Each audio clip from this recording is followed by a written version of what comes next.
Kenneth, you made the first big discovery in the story. How did it all begin? It was around the middle of February. I received an email. It was only a few words. It had Prime Minister Harper, scandal, escort, advisor. Right away, I called the person up. I said, what do you got? And they started telling me the story, how they knew about it, what was going on. And it was pretty wild accusations. And I was like, you have to give me some documentation. I can't go with just, word of mouth. Do you have emails? Do you have bank records? Do you have any documentation that can back up what you're saying? And it was the next day I meet this guy I've never met before at a gas station in Kingston, Ontario, where I live. And he hands me this box. It's about this big, and it's covered in duct tape. It's sealed in duct tape. I'm like, thanks, walked away. Didn't really know what was going on. Got in my car and ripped it open, and there was these envelopes, and it was a stack of emails, like dozens of them, bank records, other items. And from there, I started reading it, and I was like, everything that I was told that by the person was backed up in these emails and in these other documentation. So from there, I was like, what am I going to do with these? I'm a freelancer. I'm a crime reporter. I don't know anything about politics or First Nations, and this stuff is littered with that stuff. So I have a friend who works for APTN, Jorge Barrera. That week, I'm in Ottawa. I meet with Jorge. I say, I have a story, but I can't tell you about it because I'm nervous about, letting him in, even then, because I realized it was big.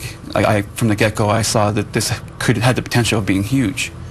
So I started showing him the emails, and I think his reaction was pretty clear. What was your reaction, Jorge?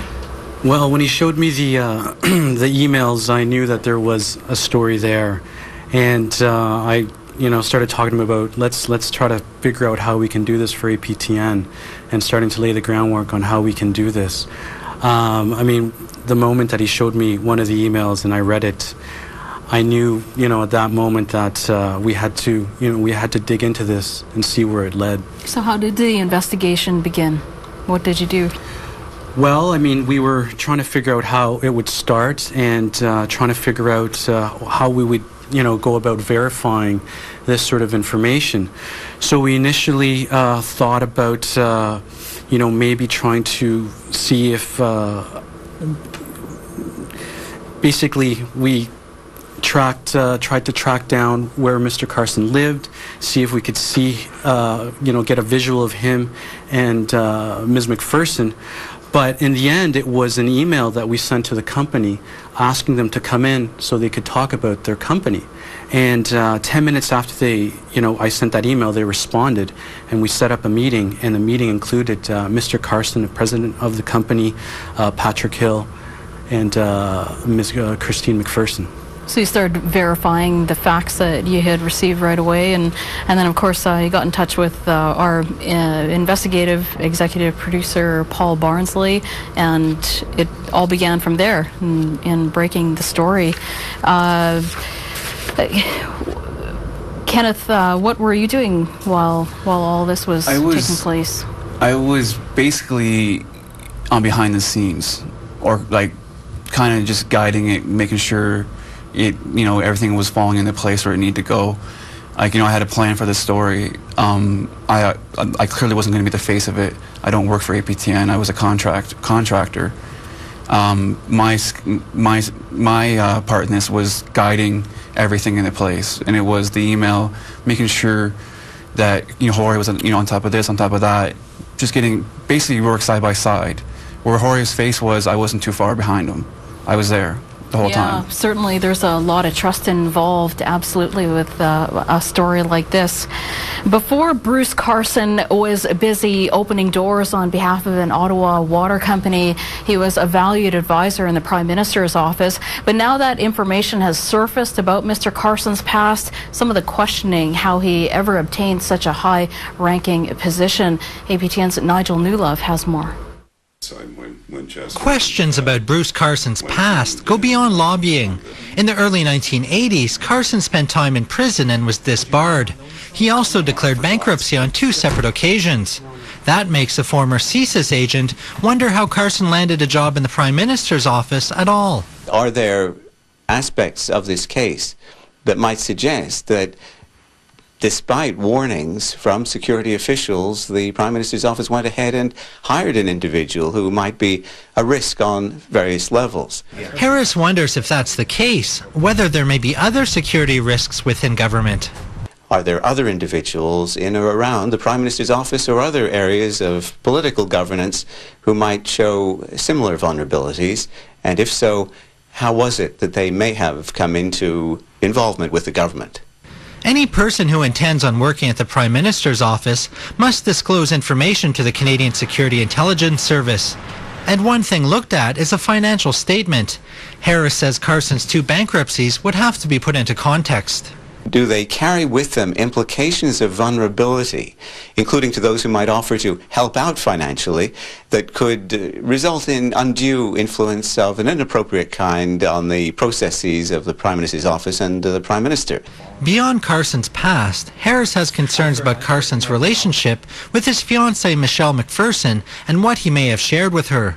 Some of them have to do with the simple fact of access and placement, at least as it had been established, with Mr. Carson's having played a significant role, it appears, in the Prime Minister's office as an advisor to the Prime Minister. Perhaps no one will ever know how Bruce Carson landed a job at the Prime Minister's office, but for now, employment questions will take a back seat to the RCMP's questions. Nigel Newlove, APTN National News, Ottawa. Of course, there's another person who is prominent in this story. That's Michelle McPherson. Where does she fit into this, Kenneth? Well, Michelle, I first met Michelle about 4 years ago, and when I was working as a crime reporter in Ottawa, I was trying to find underage prostitutes. Obviously, Michelle wasn't one at the time, but I was a colleague brought me to her and said, hey, she might be able to help you. When I met her, she had brown hair. She had bruises all over her body, basically, like over her legs, and she was saying she had rough clients because she was working as a prostitute at the time, or as an escort at a downtown Ottawa hotel. Skip ahead a few years, all of a sudden she has blonde hair, she has different name, Leanna, she's got her own website, and she meets Bruce Carson. The date that is back in March of 2010, and from there they begin a relationship. And it seems that from our investigation that Bruce kind of fell head over heels for her. Jorge, the questions of this former CSIS agent, what does that add to the story? Well, the concerns that these security experts raise is in connection to Mr. Carson's proximity to the inner workings of government, and also to the oil sands and climate change files and various task forces and committees that he was a part of. The oil sands is a very key driver of the Canadian economy, and increasingly so globally because of the situation in the Middle East. So these experts said that there were certain red flags about this case that they thought that the RCMP should look into, especially if any potentially sensitive information, given Mr. Carson's access, may have been, either overheard or spoken about in an intimate setting. I see. Now, Kenneth and George, in a media interview yesterday, Michelle McPherson had said a number of things. She said Bruce Carson complained to her that APTN was bringing up lies, to quote her. She also said that one of you asked her about her stillborn baby, and that the internet material related to her escort business had been taken down and must have been supplied to APTN by someone who meant to do her harm.